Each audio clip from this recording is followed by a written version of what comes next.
Good morning, everybody. Uneducated Economist here. Thought I'd cover another one of those chapters out of Cantillon's essay on economic theory. Now, this is the essay that was written back in the 1700s, and it's really interesting to read this essay, especially considering how long ago it was written comparatively to the technologies and the way things are done today. But yet, some of the deep-rooted economic theories that are in this essay are still prevalent today. And it's fun to think about some of the things that Cantillon wrote back in the day and then compare them to what's going on today. Now, in chapter 5, he's talking about cities. In the previous chapters, he had talked about villages, market villages, and now he's talking about cities. And he has also talked about, property owners and wealth. And it's interesting when you think about these things as it leads up, because the cities are pretty much where the property owners reside.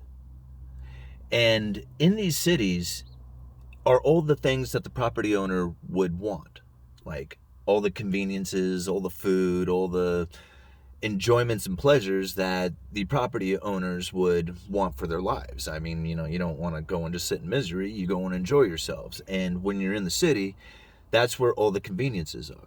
So all the pleasures of life, all the conveniences, all the food, everything gets concentrated into the cities.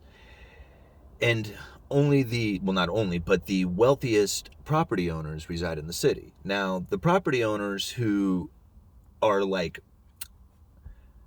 I would say not the lesser property owners, but the ones who have less property, who have that property closer to the city, would live within those cities. But those who have that same amount of property that's farther away from the city probably wouldn't end up making it to the city as far as living there, unless they had a lot of property. And this is what Cantillon, now follow me here because I know this is a little confusing, but this is the way Cantillon kind of describes it, is that transportation in the distance that they have to go really determines, or in how much they have, really determines on how many people would live in the city or how far away their property would be. So distance was really a key factor inside of how big these cities are, where they're located, the surrounding villages, and how well these transportations took place. And so if you were a very wealthy property owner who had lots of property out there, being in the city was no big deal.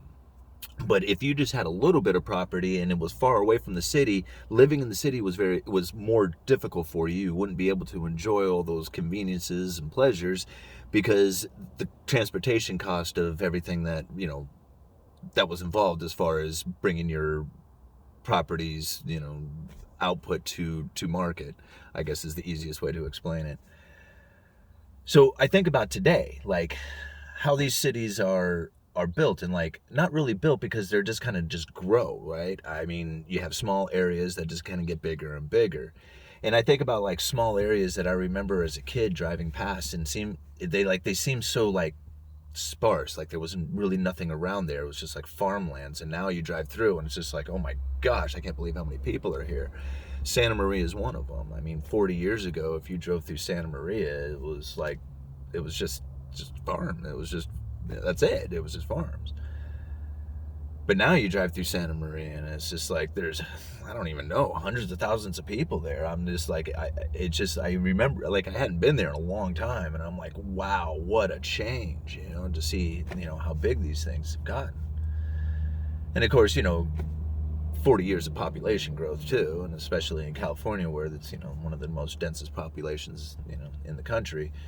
It's no surprise that you would have such a population growth. Now, I think about my little city here of Astoria, which really doesn't grow very much because we just don't have a lot of room to expand. I mean, we're kind of limited on space. We're limited on utilities as far as being able to handle more housing and stuff like that. We can't just all of a sudden just throw in 10,000 houses in our area. We just simply can't support that, But, other areas, it's, very well supported that you can do something like that. And then it's also you got to think how well the transportation, if you could take a ship, we have a ship that goes up to Portland. Portland's a much bigger area because it's right there at the I-5 corridor. So you can take a freighter right to Portland, and then boom, you're heading off to many other cities to transfer your goods. if you were to stop here in Astoria, then you'd have to rail it to Portland before you would be able to hit that I-5 corridor. So it would make sense that Portland would be much bigger than Astoria. It has plenty of room to grow. Well, not plenty of room to grow, but it had bigger area to grow, more links to the surrounding areas. So the property owners around there would want to concentrate their goods into Portland in order to distribute them out again. And so I think about that. Like, Astoria was one of the most popular places here at one time because of its distribution capabilities. It was a fur trading post, and all around here were, it was the beaver state. So trapping beaver, trapping mink, trapping everything around here was like a very popular, business. And John Jacob Astor established the Astoria as a fur trading post because of the distribution of it, and that's how it became so popular. And you got to think, there's two places in the country on each end, both named Astoria after him for pretty much the same reasons. But anyway, I found that to be a pretty interesting article, and that was my thoughts about it, and I thought I would share it with you this morning. All right, Uneducated Economist, you guys let me know.